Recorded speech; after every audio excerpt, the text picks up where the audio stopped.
Bayanul ilmi, menjelaskan ilmu, alladzi anu huwa ari ilmu eta fardu ainin, fardu ain. Jadi pagi hari ini kita menjelaskan bahwa perkara ilmu yang dimana mempelajarinya itu fardu ain. Fardu ain itu fardu atau kewajiban yang dikenakan terhadap masing-masing individu. Itu namanya fardu ain, ya. Ada juga fardu kifayah. Kalau fardu kifayah itu di saat satu kelompok ada beberapa orang yang melaksanakan, maka orang yang lain gugur kewajibannya, ya. Itu namanya fardu ain. Fardu kifayah, ya. Jadi makanya kifayah itu artinya kecukupan, dianggap cukup apabila ada orang yang melaksanakan. Nah, ini pertama, ya. Wa qala Rasulullah sallallahu alaihi wasallam, talabul ilmi fardhatun ala kulli muslimin. Talabul ilmi ari neangan ilmu, milarian ilmu eta fardhatun kacida farduna ala kulli muslimin, kaunggal jalmi muslim. Kenapa di sini menggunakan faridotun, mengikuti wazan fa'ilatun? Itu artinya segot mubalaghah. Arti segot mubalaghah itu berarti sangat-sangat diwajibkan, ya. Jadi ternyata mencari ilmu itu faridoh, ya. Fardun faridotun, ya, sangat-sangat diwajibkan. Mengikuti wazan fa'ilatun. Nah, itu namanya segot mubalaghah, itu untuk menunjukkan perkara yang sangat harus, ya, maka mengikuti wazan fa'ilah. Nah, faridatun ala kulli muslimin. Wa qala sallallahu alaihi wasallam, utlubul ilma walau bisin. Wa ikhtalafan nas fil ilmi alladhi huwa fardu kulli muslimin fatafarraqu fi aktsara min 20 firqatan. Wala nutilu binaqlil tafsil, walakin hasiluhu anna kulla fariqin nazala al-wujubu 'ala al-ilmi alladhi huwa yusaddiduhu faqala al-mutakallimun huwa ilmul kalam. Nah, pertama, memang kalau ilmu itu keparduannya itu biasanya melihat daripada siapa yang ngomong, ya. Jadi kullu ilmin, setiap ilmu itu pasti punya promosi atau propaganda, ya. Promosi itu propaganda atau sesuatu yang menunjukkan kepentingan ilmu, ya.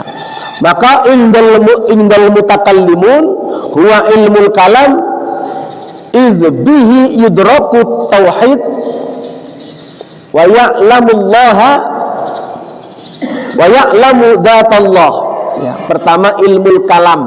Ilmul kalam itu kita bisa mengetahui tauhid dengan ilmul kalam. Maka orang ilmul kalam al-mutakallimun menyebutkan pertama kali kita harus belajar itu tentang ilmu tauhid. Awalu wajibin 'alal insani ma'rifatullahi bistiqani, ya.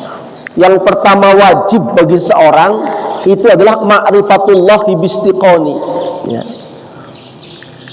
Apa itu ma'rifatullah? Mengetahui zatnya Allah melalui ciptaannya, ya. Maka kemarin saya menemukan dalam kitab yang lain ketika mengkaji bab lain bahwa di dalam kitab Risalatul Mu'awanah, tafakkaru fi khalqillah wala tafakkaru fi dzatih. Janganlah engkau memikirkan zatnya Allah, tapi mikirkanlah tentang makhluknya Allah. Nah, ini mengandung maksud karena ada yang namanya ranah makhluk dan ranah Allah, ya. Ketika kita itu memikirkan apa yang menjadi ranahnya Allah, maka kita enggak akan mampu, ya. Dan bahkan dalam kitab yang lain kita akan terancam keluar daripada akidah, ya. karena kita nggak bisa memikirkan zatnya Allah. Ya.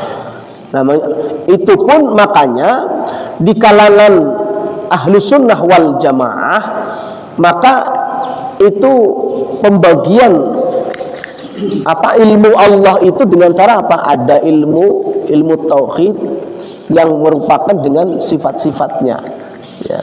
Dan itu semuanya dalam Al-Quran. Innallaha alimun, ya, bidzatis sudur, Allah maha alim. Terus yang berkaitan dengan sifatnya saja, ya. Wa ya'lamu dzatallahi subhanahu wa ta'ala wa sifatihi wa qala al-fuqaha huwa ilmul fiqh idza bihi tu'raful ibadatu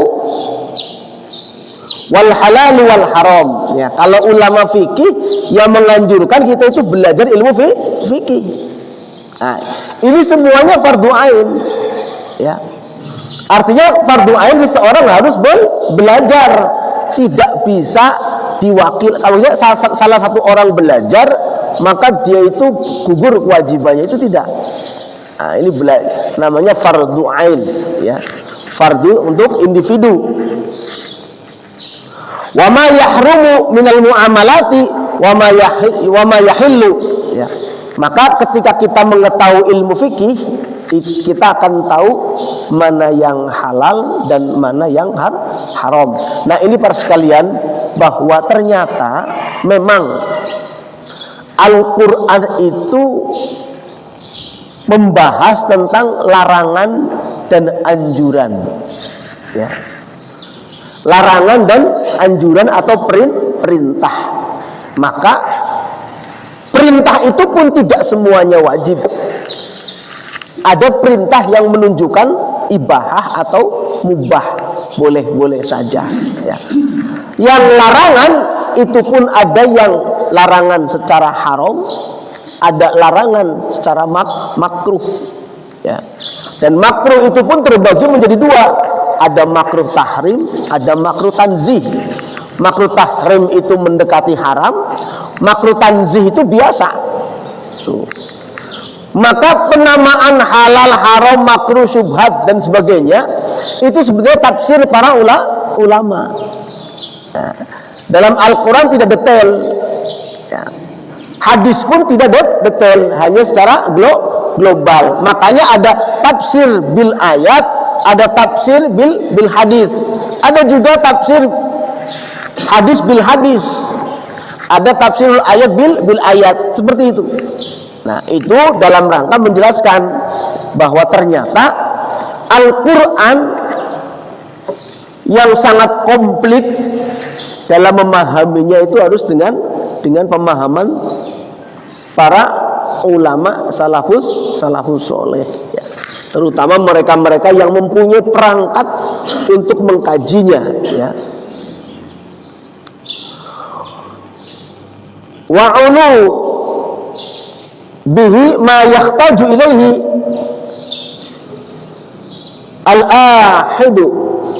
al-ahadu dunal waqa'id an-nadirah. Wa qala al-mufassirun wal muhaddithun huwa ilmul kitab wa sunnah idh bihi ma yatawassalu ilal ulum kulliha. Wa qala al-mutasawwifah al-muradu bi hadzal ilmi fa qala ba'du wa ilmul abdi fi halihi wa maqamihi, ya. Lalu ada ulama yang mengajukan ilmu tafsir dan ilmu hadis, karena ketika kita itu beramal tidak akan bisa mengetahui perkara-perkara yang halal, perkara-perkara anjuran, perkara-perkara hukum dengan menggunakan dengan menggunakan ayat-ayat yang difahami. Nah, maka lalu bingung orang awam ini, loh Pak Ustadz, kita itu mau belajar mana dulu, kan itu kan? Apakah ilmu hadis, apakah ilmu Quran, apakah ilmu tauhid, ya. Maka ini kita mengetahui tadi, kalau untuk awam, untuk orang awam, maka pendekatan pertama adalah ilmu tauhid, ya. Dengan belajar ma'rifatullah. Makanya kalau dalam ilmu seperti saya sampaikan, ilmu syariat itu kita harus pertama pelajari, termasuk apa? Ya syariat itu banyak.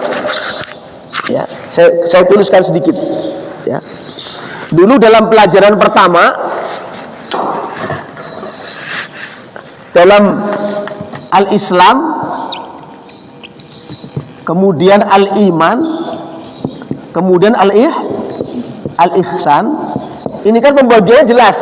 Kalau di sini itu ranahnya syariah. Syariat berarti di sini belajarnya Al-Qur'an, kemudian al-hadis, kemudian ada ulumul Qur'an, ada ulumul hadis, ada bagaimana fikih, ya. Ada fikih, ada akhlak, ini di sini banyak. Nah, ini termasuk syariat. Maka ranah kita itu ranah Islam, mempelajari syariat. Loh. Syariat itu termasuk apa? Ilmu tauhid. Di sini kita belajarnya. Maka dalam arti secara global, bagi orang awam ya wajib belajar syariat, terutama ini ilmu tauhid, tentang pengesaan, penghambaan terhadap Allah, ya. Dimana ketika kita belajar Bismillahirrahmanirrahim saja, kita mulai dari huruf ba titiknya itu, kita mengetahui bima yakunu, bima kana wa bi yakunu ma yakun. Ya, itu dengan berarti apa? Pertama kita itu belajar dengan mengenal Allah, ya. Tapi tidak mikirin zatnya, tapi mikirin makhluknya dulu, ya. Karena saya sampaikan bahwa pengetahuan tentang ma'rifah itu bukan berarti kita ngerti. Ada orang yang kemarin saya sampaikan, kalau orang bisa ngobatin orang, kalau orang bisa nerawang nasibnya orang, itu namanya ma'rifat. Itu bukan ma'rifat. Bahkan ada terancam namanya apa? Istidraj. Apa itu istidraj? Kelihatannya itu nikmat, tapi itu siksaan. Saya tanya kepada bapak-bapak sekalian yang di sini yang hadir, kira-kira apakah kita pengen lihat alam jin, Pak? Kita pengen lihat alam jin enggak? Kalau saya jujur enggak mau, Pak. Ya, enggak mau. Lalu ketika ada orang bisa lihat alam jin, kemudian lihat alam selain manusia, lalu dikatakan ma'rifat, ya belum tentu. Karena apa? Karena porsinya itu beda-beda. Ada yang orang memang dibukakan oleh Allah, memang itu merupakan karena dia itu belajar dan dia tahu, maka dia ngerti alam jin, dan itu nggak enak ternyata. Kenapa saya tanya nggak enak? Berkata nggak enak, sebab saya punya teman yang tahu alam jin. Ya, jadi kalau dulu waktu saya ngaji di pesantren, ada teman saya itu, dia karena suka mengamalkan seperti itu, akhirnya dia punya, kalau bahasa orang sekarang itu indigo, ya. Indigo, bisa melihat yang kayak gitu, ya. Lalu ketika dia mau masuk ke ruangan kelas, dia melarang saya, "Wan, jangan masuk kelas itu. Kita belajarnya di kelas yang lain, ya." "Lo enak di sini," saya bilang. "Enggak enak di sini." Ya. Lalu si teman saya itu bilang, "Jangan di sini. Ayo kita pindah lagi." Ya. Penasaran saya nanya, ya. "Lo kenapa enak di sini kok?" Namun bahasa orang mak cicing wan, mana mata apal, tah di juru aya jin anu ngajuru, cenah. Ya, di pojok aya jin anu ngajuru. Kamu teu bau, itu bau hanyir pisan. Nah, ayo urang teu apal polos teh. Ya. Tiba terus gitu, pertama ngomong begitu. Selanjutnya, ya, karena saya pengurus pondok pesantren dulu, pengurus pondok pesantren, jam 12:30 malam masih kene naon teh istilahna bahasa orang mah patroli, ya, kemit malam, jaga malam, ya. Waktu eta teh ngobrol di payunan pesantren, ngomong kieu, "Wan, kamu rek ningali perang?" Ya. Dikira teh heureuy gitu nya. Rek ningali perang naon wayah kieu, wayah poek kieu jaba tiris, jaba suara ge eueuhna naon, perang ti mana? Saya bilang gitu kan. Perang dari mana? Cicing, ya. Mata saya diginiin pas sama dia sambil dia baca apa-apa. Begitu tangannya dibuka, saya lihat pohon cemara di depan pondok pesantren itu yang tinggi, itu banyak bola api yang bertabrakan. Buar, saling apa? Saling bertabrakan, pecah di atas. Tah, wayah kieu loba jelema perang cenah. Silih kirim naon? Silih kirim gitu. Pak, jangan diterima dengan akal ya, Pak. Diterimanya pakai iman bahwa yang kayak gitu itu ada. Tapi itu bukan ma'rifat, awas. Itu bukan ma'rifat. Bisa-bisa itu merupakan istidraj. Apa itu? Kalau dia terlena dengan bisa seperti itu, justru akan menjadi ujub takabur kadang.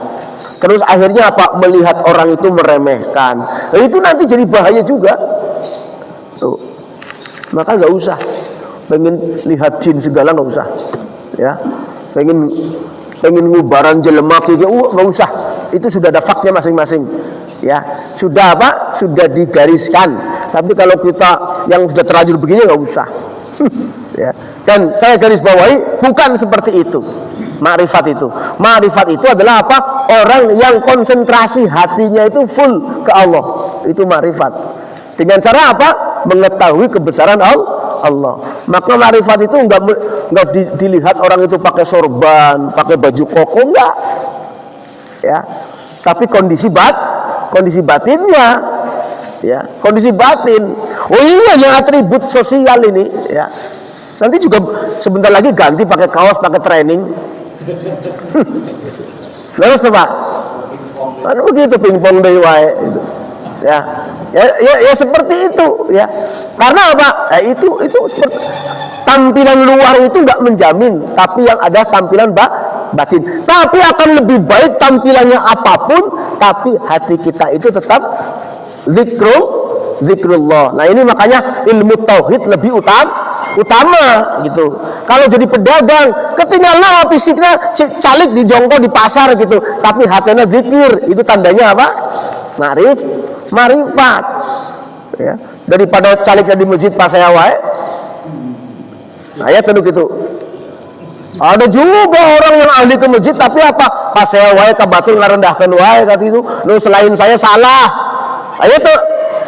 Loba nu kitu teh. Ya. Ya. Nah, kita itu latihan ya Pak ya, latihan. Karena apa? Yang namanya sesuatu bitajrib, ya, latihan. Zikir pun perlu latihan, jangan dikira. Kalau lidah kita nggak dibiasakan zikir, jangan-jangan kita kalau mau mati ngomongnya nggak zikir. Karena apa? Lu nggak pernah latihan waktu hidupnya sehat kok. Maka minimalnya tadi sebelum subuh Bapak bangun, sholat sunnah. Setelah sholat sunnah lalu zikir, muterkan tasbih. Kalau nggak mau pakai tasbih ya nggak usah, ya.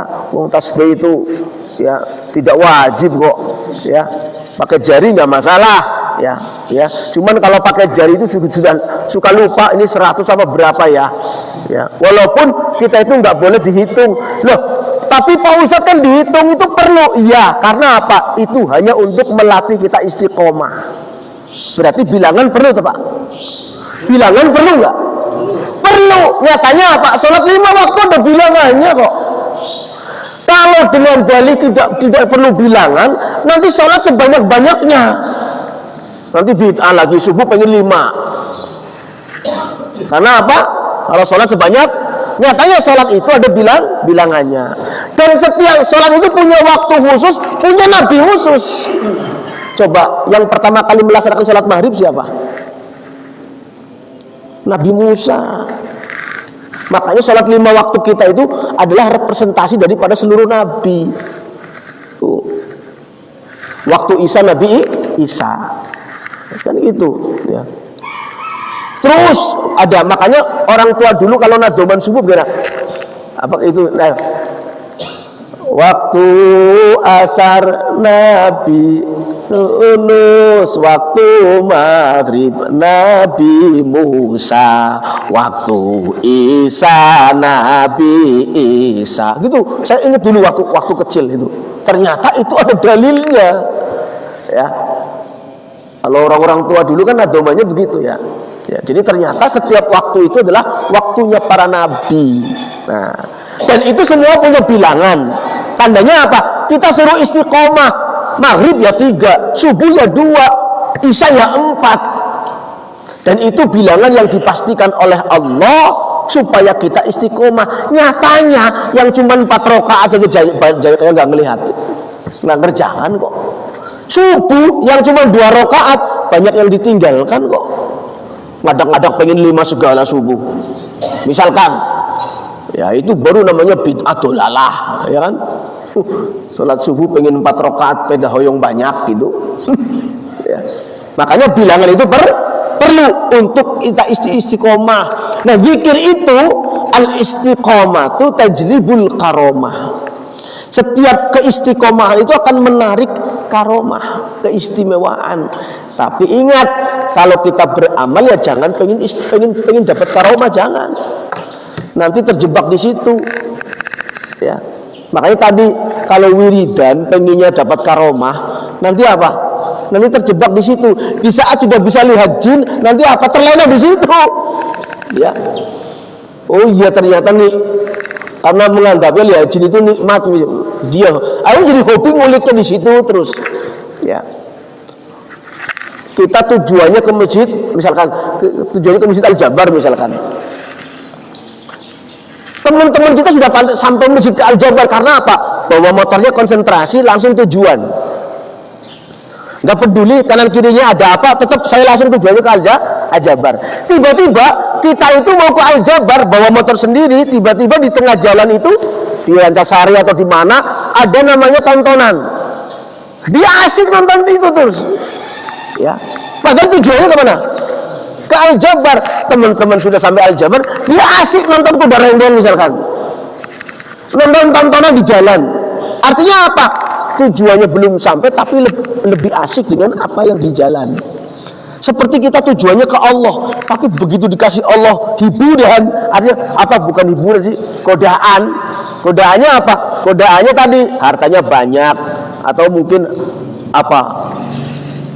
Karyawannya banyak, misalnya godaannya. Tiba-tiba ngurusinnya karyawan terus, ke masjid nggak pernah gitu loh. Nah itu contohnya seperti itu. Ya, dikasih pekerjaan malah ngurusin pekerjaan terus, ke masjid nggak pernah. Berarti apa? Tandanya itu tujuannya belum nyampe, tapi lebih asik di jalan itu. Ya. Namanya ida asyraqat al-bidayah asyraqat an-nihayah. Siapa orang yang hati pertamanya itu niatnya lillah, maka di jalan pun ketika ada apapun akan dililahkan oleh Allah. Dan itu menganggapnya sebagai apa? Ini nggak penting, tujuanku Allah kok. Nah, maka ilmu tauhid itu tujuannya ke sana, supaya kita itu istiqomah terus. Yang dipikirkan jangan selain Allahnya. Loh Pak Ustadz, kita kan perlu cari uang di dunia itu, betul. Makanya pernah saya tanya di awal-awal, Bapak yang benar itu mana? Bekerja sambil beribadah atau ibadah sambil bekerja? Masih ingat nggak Pak? Yang benar yang mana? Masih ingat nggak Pak? Yang awal pertemuan, yang benar beribadah sambil bekerja atau bekerja sambil beribadah? Hah? Ya, berarti Bapak lupa ini. Yang benar adalah ibadah sambil bekerja. Karena apa? Kerja itu sendiri ibadah sebenarnya. Lalu Pak. Nah itu konsep Al-Quran sebenarnya. Karena apa? Semuanya diawali harus berzikir. Zikir berarti ibadah. Kerjaan kita itu sebenarnya zikir. Ya, makanya yang benar itu bukan bekerja sambil beribadah. Kalau bekerja sambil beribadah berarti ibadahnya itu sampingan.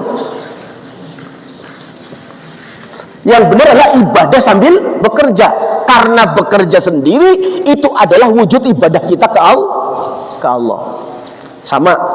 Ini dari pemahaman hadis dan Al-Quran. Ya. Doa itu sebenarnya adalah karunia Allah ketika orang ditakdirkan itu bisa sukses atau akan diijabah. Maka Allah itu memberikan waridah, dia itu bisa berdoa. Maka bersyukurlah ketika kita bisa berdoa walaupun menurut kita itu belum diijabah. Karena apa? pati-pati Allah mentakdirkan kita berdoa, berarti Allah mentakdirkan sesuatu dalam diri kita itu untuk diijabah. Tapi ijabahnya itu versi Allah, bukan versi manusia ya. Kalau versi manusia nanti, versi kita nanti kita kecewa Pak ya. Mintanya A dikasihnya B, kan kita kecewa. Karena apa? Terlalu mengintervensi ke Allah, memaksakan ke Allah ya, memaksakan selera kita ke Allah. Wong Allah kok dipaksa selera kita? Harusnya kita sebagai hamba mengikuti selera Allah ya. Coba kita kan ngaku hamba Allah, wa ana abdika kan gitu kan, wa ana abduka mastata'tu itu kan doa istighfar itu ya. Ya Allah, aku adalah hambamu ya. Kalau hamba itu harusnya ikut siapa? Ikut majikannya kan, ikut dulungan anak kan gitu. Cek dulungan bersihan palidinya, bersihan palidi itu. Cek dulungan ngiring ka urang, ngiring ka urang. Cek dulungan ulah kitu. Oh, tiba-tiba kita maksain ke dulungan. Diajak ke dulungan, ayo kita makan bersama di warung sebelah sana. Nggak mau, saya pengen di restoran.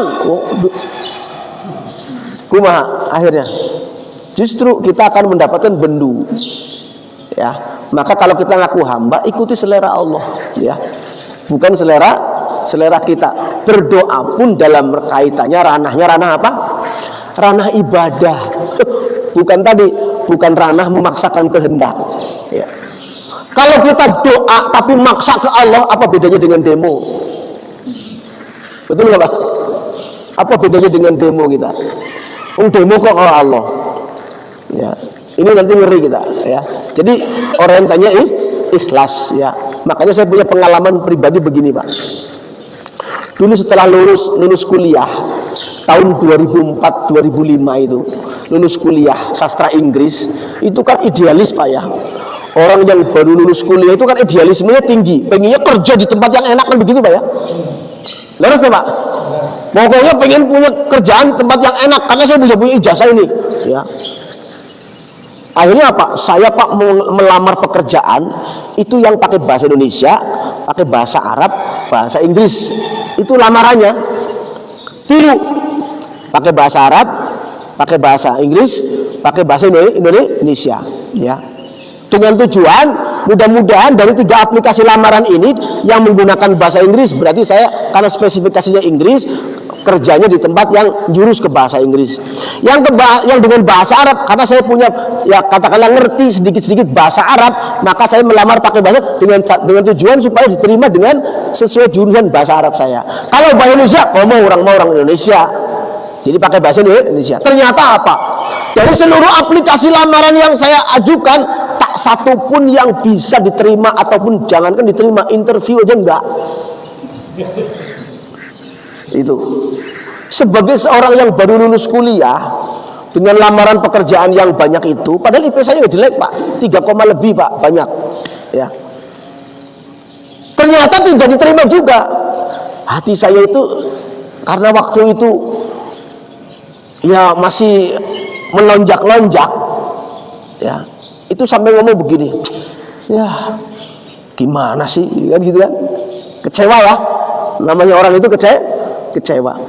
Akhirnya saya ngomong begini Pak, ijazah saya taruh di bawah lemari saya, di bawah tumpukan arsip lemari ya. Kumaha Gusti Allah rek gawe ente gitu kan ya. Jadi ijazahnya gimana Pak? Ditaruh di bawah arsip, tumpukan arsip di lemari ya. Aku mah Gusti Allah rek jadi gawe ente kajian gitu kan. Tapi apa? Sudah tadi melamar pekerjaan di mana-mana ya. Bahkan saya pernah melamar jadi ASN pegawai negeri itu sudah 5 kali saat masih kuliah dan masih belum selesai kuliah. Ikut-ikutan temen begitu ya, menggunakan ijazah aliyahnya ya. Menggunakan ijazah aliyah. Ya memang dasar Allah tidak mau dipaksa. Ya. Artinya apa? Memang kita nggak boleh memaksakan selera ke Allah. Yang orang makin ternyata apa? Allah memberikan jalan. mana mah kudu susah-susah gitu ya. Jalannya apa Pak? Satu, saya ceramah di podium, yang dengerin kombes waktu itu ya ketika beres ceramah dipanggil, kamu pengen nggak jadi pegawai? Nyamanawi ayah Bang Resa, saya bilang gitu kan. Jenderal, komandan, saya bilang begitu kan. Ya. Sekarang kamu ke atas ke kantor, akan saya bikinkan rekomendasi untuk jadi pegawai. Itu tanpa diminta saya. Jadi yang ngasih siapa? Orang itu. Ya. Ternyata apa? Oh iya, daftar kemana-mana itu ternyata apa? Ikhtiarnya saya itu. Ya. Ujian saya itu. Tapi apa? Dibere di dieu tah tong jauh-jauh kan itu kan dia gitu. Ya artinya saya akhirnya apa? Iya ya. Kalau saya kemarin diterima aplikasi yang lamaran pakai bahasa Inggris ya. Mungkin kalau saya diterima nggak akan di Indonesia. Dan saya pernah ujian di Departemen Luar Negeri di Jakarta di PRJ 3 hari itu dengan bahasa Inggris itu. Kalau saya lulus Pak, saya jadi staf kedubes yang ada di Amerika. Waktu itu karena formasinya cuman staf kedubes Amerika ya. Florida mana Pak? Florida Pak. Florida Amerika kan? Ya itu di Florida waktu itu. Ya. Dan saya ini tesnya sudah kalau yang langsung itu ada interviewnya. Tapi kalau yang via pos nggak ada yang interview. Tapi kalau yang langsung yang itu ke Departemen Luar Negeri, saya sampai interview dan sampai hampir selesai itu. Ya karena tinggal satu langkah lagi ternyata ada satu hal yang memang nggak bikin bisa. Nah itu saya cerita ini apa? Cerita pengalaman pribadi dalam rangka apa? Jangan memaksakan selera ke Allah. Itu intinya begitu Pak. Bukan saya cerita pribadi untuk agul-agulan, bukan.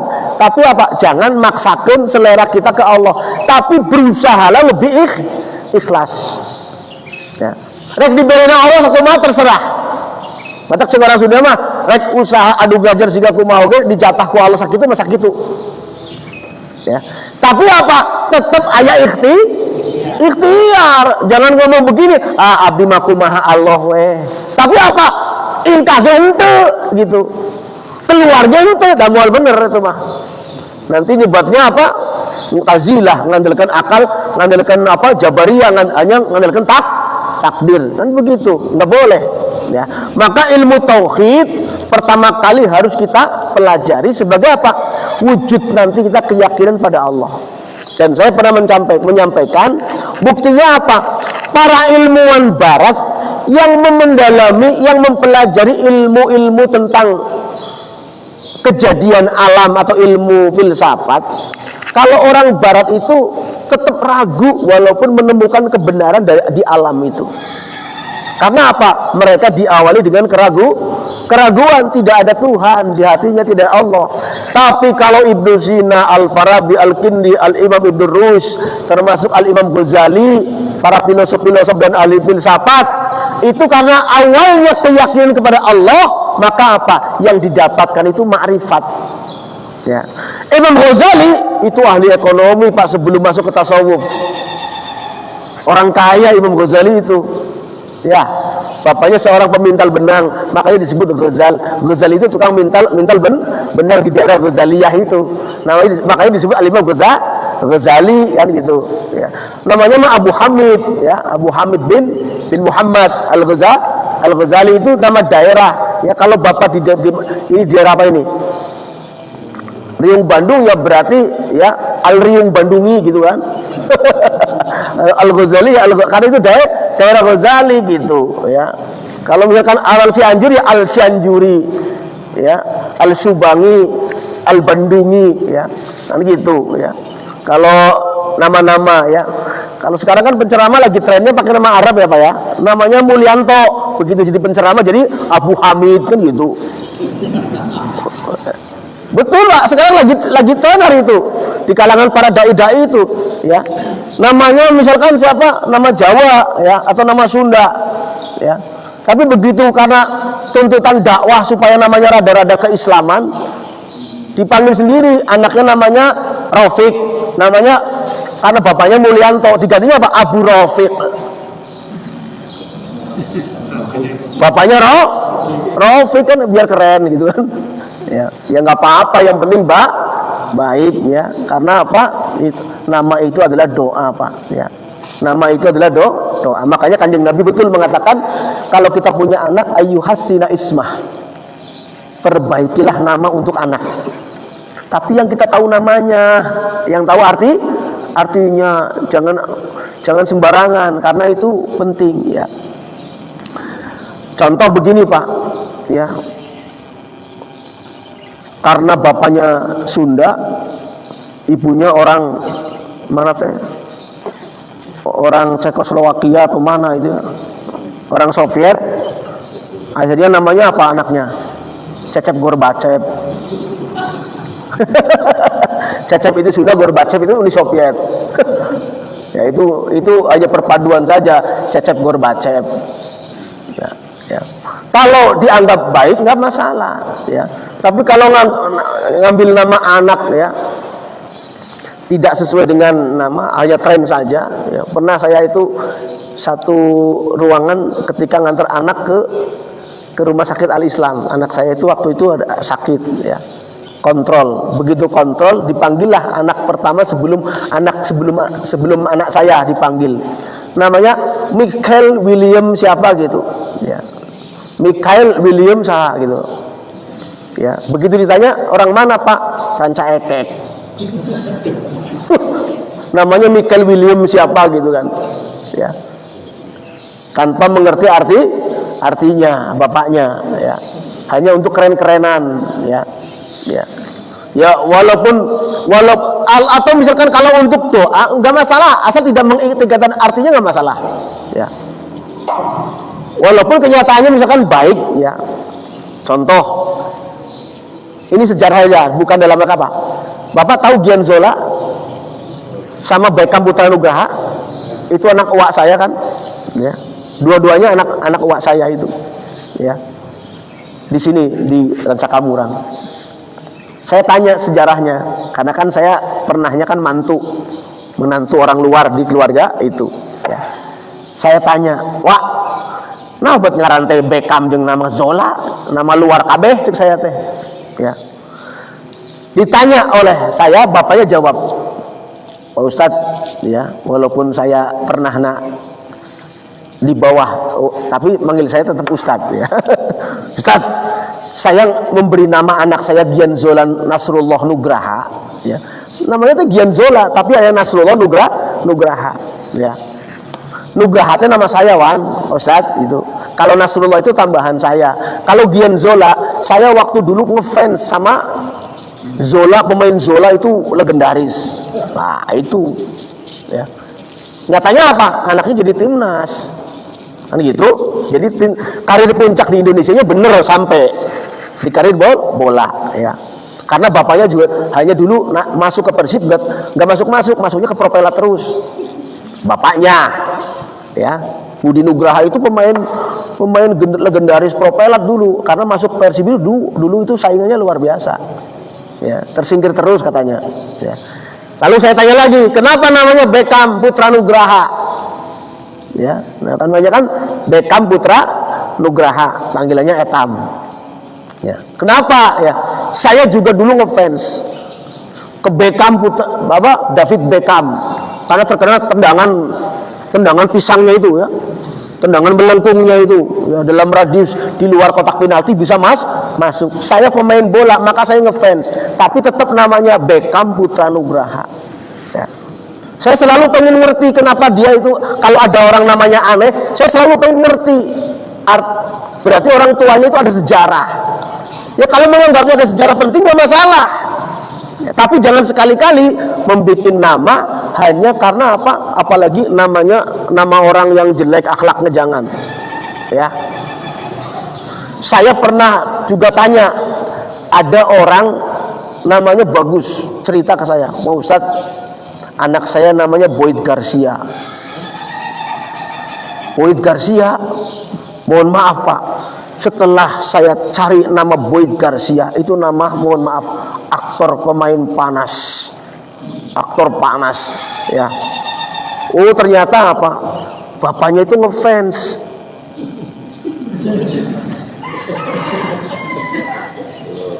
Kira-kira gitu Pak orang teh. Jangan Pak, ya. Jangan. Kalau Dan tidak ada orang yang jelek itu untuk nama jalan, nggak ada. Jalan Kiai Haji Mas Mansur, Kiai Haji, ya. Jalan Kiai Haji Ahmad Dahlan, jalan Kiai Haji Asyim Asy'ari, ya. Atau jalan Ahana Sution, minimalnya pahlawan, ya. Ada nggak jalan preman ini? Nggak ada, nggak. Nama preman disebut nama jalan. Jalan Hercules ada nggak? Nggak ada jalan Hercules, karena Hercules itu preman, ya. Makanya yang baik-baik. Nah, ini dalam rangka apa? Karena ayu hasina isma dalam kaitannya nanti untuk doa kita, ya. Dan ini penting para sekalian. Ternyata ilmu yang harus kita pelajari. Kenapa sampai ilmu tauhid ke sana? Ilmu tauhid itu untuk melatih kita supaya full zikir. Makanya tadi kita mau punya pekerjaan enak, mau apa punya kehidupan enak, itu arahnya untuk zikir, ya. Untuk zikir, sehingga betul-betul kita itu betul-betul wa ma khalaqtul jinna wal insa illa liya'budun, benar-benar ibadah. Makanya punya kerjaan pun bekerja itu ibadah. Karena bekerja ibadah berarti apa? Segala kita itu ketika ibadah ya niatnya ibadah. Ketika kerja itu niatnya ibadah, ya. Maka saya selalu mengingatkan, kalau di kepolisian itu kan saya setiap malam Selasa pagi sama Kamis pagi itu kan mau perwira mau bintara, saya mestikan ini ya keterangan syariatnya. Saya selalu berkata, Bapak Ibu sekalian para komandan ya, sebelum keluar rumah, entah itu rumah dinas maupun rumah pribadi, mau bekerja bismillah nawaitulillah. Jangan nawaitulillah dulu, jangan. Karena apa? Niat kerja bismillah nawaitulillah itu satu paket dengan yang duit itu pasti tete. Ya. Aktivitas apapun kita kerjakan, maka keluar pintu itu bismillah nawaitulillah. Maka segala proses yang kita kerjakan di tempat kerja itu dianggap ibadah. Tapi kalau cuma kita nyari dunia, proses apapun bukan termasuk ibadah. Nah, itu bedanya. Maka niat itu paling penting dalam kehidupan kita, ya, paling penting, ya. Lalu berikutnya Waqala ba'duhum huwa ilmul abdi bihalihi wa qala ba'duhum huwa ilmu bil ikhlas wa alfatin nufus wa tamyizul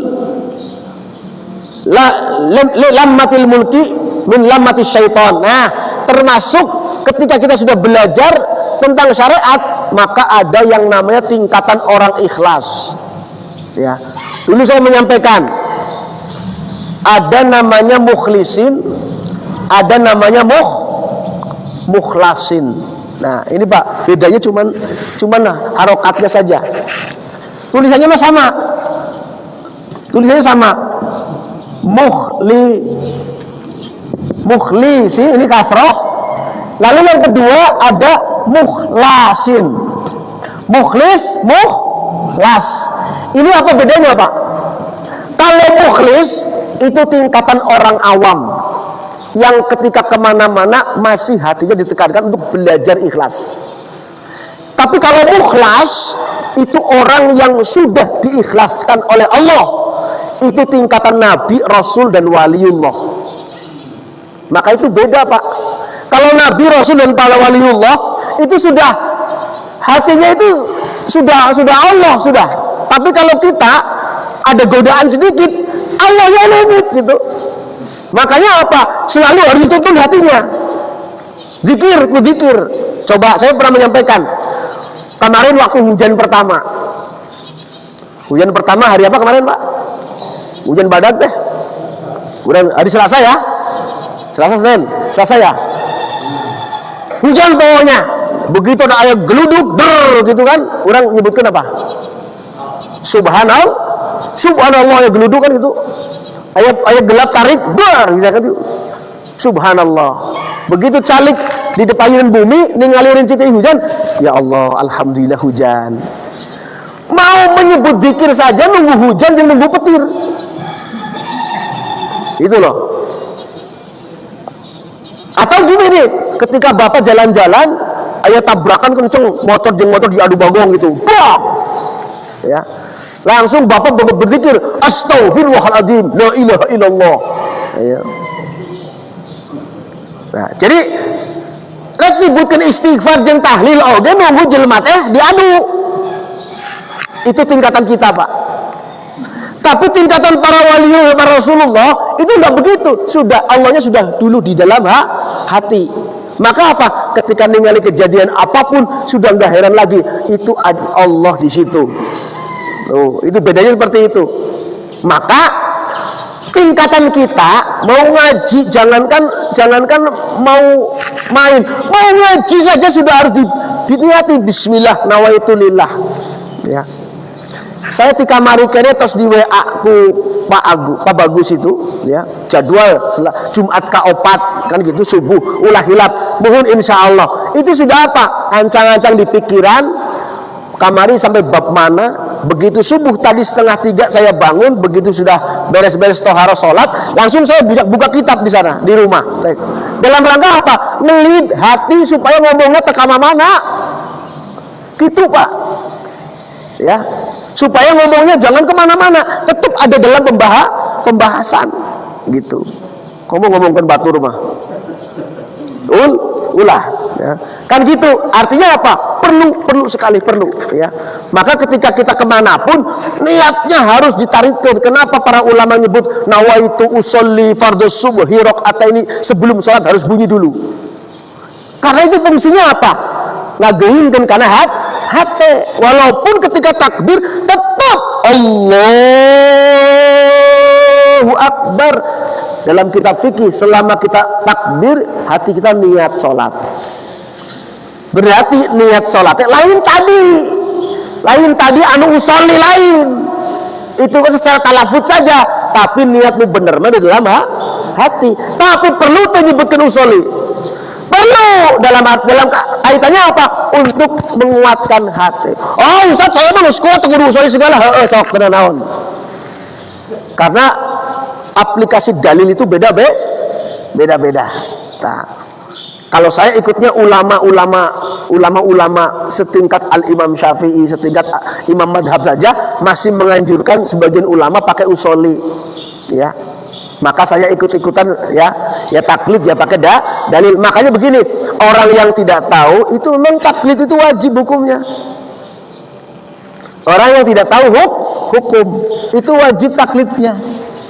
Tapi kalau yang tahu hukum itu harus belajar. Makanya kemarin saya sampaikan dalam kitab Risalatul Mu'awanah, at-tafakkur bimasnu'atillah ma'a daliliha, itu sya'nul ulama. Itu begitu bahasanya. Kalau kita belajar ciptaan Allah dengan dalil-dalilnya, itu sya'nul ulama, itu tugasnya ulama. Namun bapak punya perangkatnya, mohon maaf ya, bapak nggak punya perangkatnya mempelajari dalil-dalil Al-Quran, tidak punya perangkatnya untuk dalil-dalil mempelajari hadis. Tiba-tiba mikir kieu, baca kitab kuning, bacanya kumaha,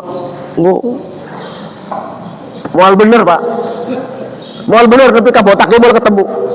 Karena apa? Perangkatnya teu aya, walaupun terjemah pun masih liar pak, komodi teks Arab. Lalu Pak, lain-lainnya karena apa? Itu ada ranahnya. Maka betul Risalatul Mu'awanah mengatakan wa tafakkuru fi masnu'atillah ma'a daliliha sya'nul ulama. Tuh.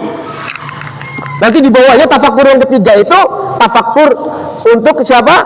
Untuk para nabi dan para rasul. Tafakkur yang pertama itu adalah tafakkurnya para orang awam yang harus cuman apa? Mempelajari cuman taklid saja. Kayak kemarin saya sampaikan di Nurul Ihsan, bapak duduk di payunan bumi bari udut kieu ningali apa? Orang lewat, ya Allah, orang pada beraktivitas bari udut gitu ngeunah sedut gitu ya, cikopinya siakeun. Begitu minum cikopi, subhanallah ngeunah kieu ngerokok teh. Tafakur teh. Ini tafakur tuh Pak. Tafakur kene. Awas jangan salah. Ya. Karena apa? Itu merupakan mensyukuri nikmat. Ya, ini beres pengajian kayak gitu. Udut di payun bumi, bari ulen jeung cikopi gitu. Ya, boleh ya. Bagi nu udut gitu loh. Ya. Ari nu teu udut mah ulah maksakeun. Ya. Ya, Pak, sejarahnya kia Pak. Saya itu dulu 4 kelas masuk pesantren tahun 90. 4 kelas Pak, A, B, C, D. Dari 4 kelas A, B, C, D sampai 6 tahun disaring cuma jadi 1 kelas Pak. Bayangkan, 197 4 kelas sampai 6 tahun di pesantren itu cuma 37 anak. 37 santri. Seleksinya macam-macam, ayo mau di pesantren, ayo kakak 4 tahun dikawinkan ku bapakna, ya. Macam-macam, ayo kita balik boga ongkos, macam-macam. Nah, 37 orang itu Pak, semuanya itu ahlul hisab wal udud. Cuman apa? Cuman saya 6 orang. Anak Pekalongan, orang Cilacap 1, orang mana itulah. Bahkan ada orang Lampungnya 1, ya. Tapi bukan berarti belum pernah mencoba udud, pernah mencoba udud. Betul Pak. Saya itu waktu itu kelas 3 sanawiyah Pak. Kelas 3 sanawiyah, karena kabita teman-teman pada udud, saya mencoba waktu itu udud jarum supel wargarpit. Ya. Begitu saya mencoba udud, batuk sampai radang tenggorokan 3 bulan di pesantren. Tercager-cager. Akhirnya apa? Dari situ Allah tidak memberikan rasa suka terhadap al-ududu. Tapi pernah nyoba juga ya. Tapi setiap sesuatu yang berlebihan itu pasti akan kembali kepada madorot. Al-amru idza kathura in akasa ila diddih. Sesuatu kalau sudah melebihi takarannya pasti akan berbalik kepada sebaliknya menjadi madorot. Cuman saya resep kopi hidung ayeuna mah. Ya. Kopi hidung walaupun nggak udud, karena apa? Kopi hidung itu dalam keterangan itu syurbul arifin, minumannya orang-orang yang suka beribadah. Ya kita tafaulan saja ya, mudah-mudahan ahli ibadah. Iya mah kopi nawe ibadah tara. Dan sejarahnya apa dulu kopi itu diminum oleh para ahli wiridan, ahli zikir, para orang tasawuf. Itu minum kopinya 2:30 pagi, Pak. Ayeuna mah lagi 2:30 pagi. Nawa itu bukan lu zikir, rek lalajo bola. Ngopi heula. Tuh kan udah beda niat banyak. Kalau udah beda niat udah pasti amaliyahnya jadi beda. Tuh. Makanya jangan dikira niat itu mempengaruhi gerak kita, Pak. Ya. Cacakan eta teh olahraga, lamun niat teh bener moal bener, Pak. Kamu bari emosi mah. Akhirnya apa? Moal bener. Makanya tidak jarang orang yang olahraga malah sakit. Ya. Karena apa? Loba pikiran di tempat olahragana. Loba pikiran di tempat olahragana, ya. Kamu sebagian orang mohon maaf bulu tangkis, pingpong dijadiin tarumpangan gerak. Ayo begitu teh, ya. Maka macam-macam ya. Nah, ini makanya sesuatu yang ikhlas itu mukhlis itu tingkatan kita, orang-orang awam. Maka kemanapun harus pada diniati dan diikat ku niat yang baik. Supaya apa? Ikhlas kita itu terjaga terus. Karena derajat kita itu mukhlis. Tapi kalau mukhlas itu sudah diikhlaskan ku Allah. Mau kayak apapun ya. Coba Pak, kita bersejarah, lihat sejarah Nabi Zakaria dulu. Nabi Zakaria itu pernah naon? Mun bahasa orang mah, bahasa orang aral gitu ya. Bahasa orang, ayo Nabi mah teu aral ente. Awas. Kalau Nabi mah nggak ada bahasa aral. Artinya apa? Itu untuk pensyariatan. Contoh Nabi Adam, kenapa memakan buah larangan? Itu bukan dosa, bukan. Tapi apa? Itu syariatan. Pensyariatan. Maka ketika Nabi Zakaria Nabi Zakaria ngeluhnya begini. Ya Allah, kok umat saya begini banget sih? Kejam sekali ke saya. Kan Nabi Zakaria, mohon maaf, sejarahnya itu meninggalnya digimanain? Digergaji kan? Sama umatnya. Ya. Nabi Zakaria pernah, kalau bahasa kita itu mengeluh. Tapi Nabi ya sebenarnya bukan mengeluh. Saking dekatnya dengan Allah gitu kan. Kalau saking dekatnya dengan Allah berarti gimana? Kan tinggal ngobrol gitu kan. Ya. Nah, ketika itu Nabi Zakaria langsung diingetin sama Allah. Ya Zakaria, apakah kamu pengen saya cabut kenabianmu? Gitu aja kok ngersula, gitu aja kok kukulutus. Oh, apakah kamu pengen saya cabut kenabiannya? Gitu. Artinya apa? Sekelas nabi aja diingetin ketika ada gundul dalam hati. Coba kalau kita punya musibah gundul dalam hati, ya jangan-jangan kita itu jauh dari sifat ikhlas. Maka latihan terus, Pak. Mau ada musibah apa, mau musibah, latihan ikhlas, karena kita memang derajatnya derajat mukhlisin. Latihan ikhlas. Tapi kalau mukhlas itu derajat Nabi, Rasul dan para waliullah. Itu nggak usah dibahas. Artinya nggak usah dibahas. Memang itu pencipta tasyri', ya, yang mensyariatkan ke kita.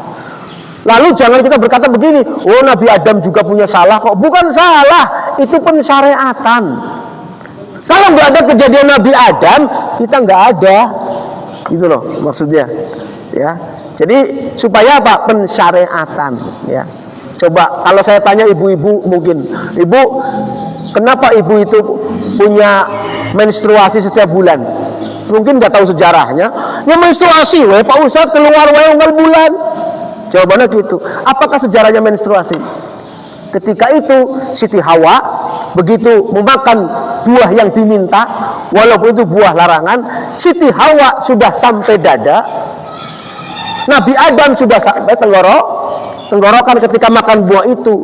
Bendi Allah itu ada melarang murka, maka Allah saking kagetnya Siti Hawa dimurkai Allah.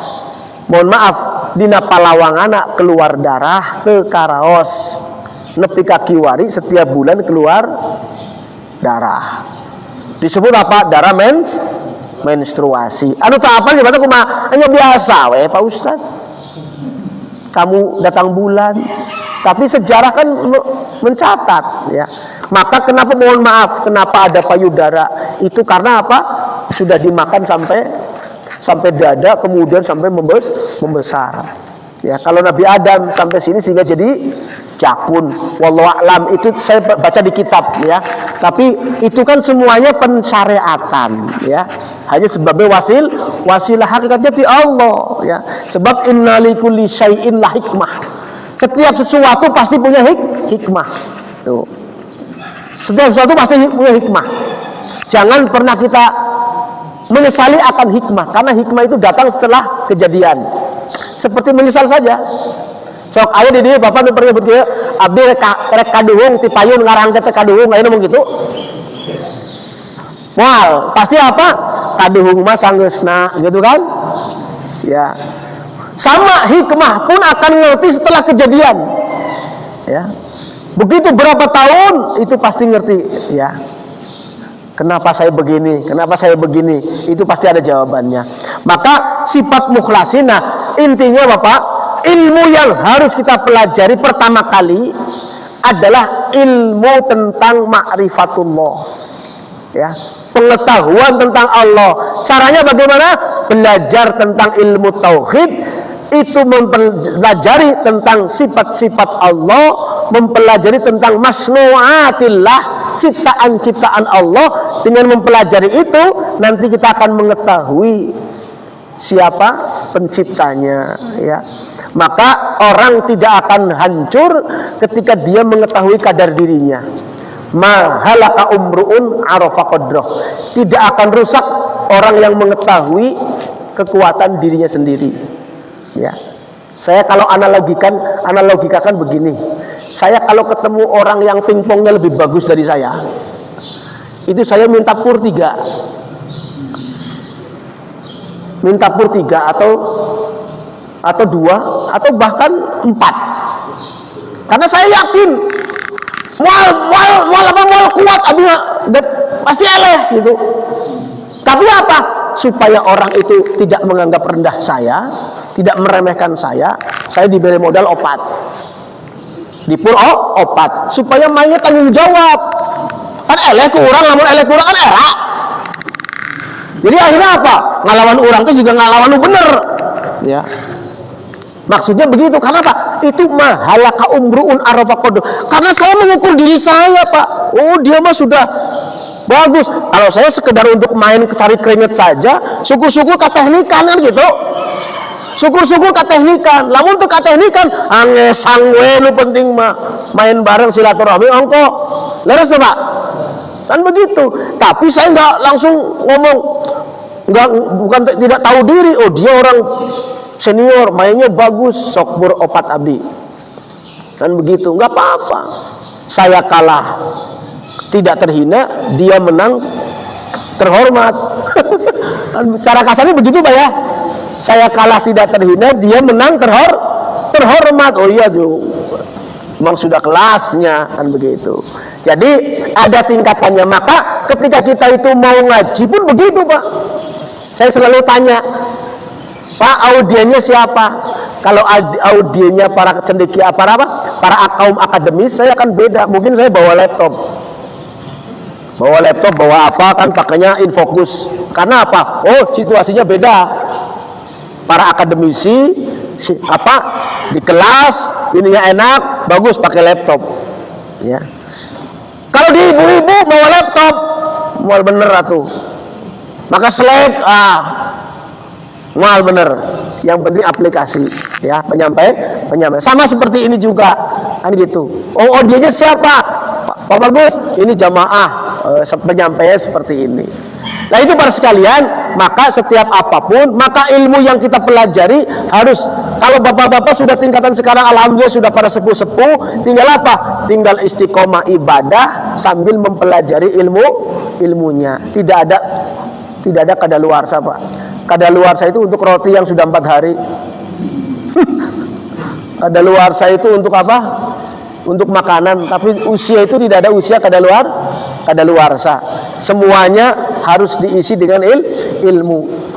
Syukur-syukur manfaat fid dini wad dunya wal akhirah. Sakitu Pak sadayana sadekedik tentang ilmu yang harus kita pelajari. Mudah-mudahan kita selalu ma'rifatullah dengan cara apa? Tadi mengawali dengan zikir minimal dan selalu mengetahui kekuasaan Allah dengan cara belajar kepada para alim ulama. Lillahi ta'ala al-Fatihah.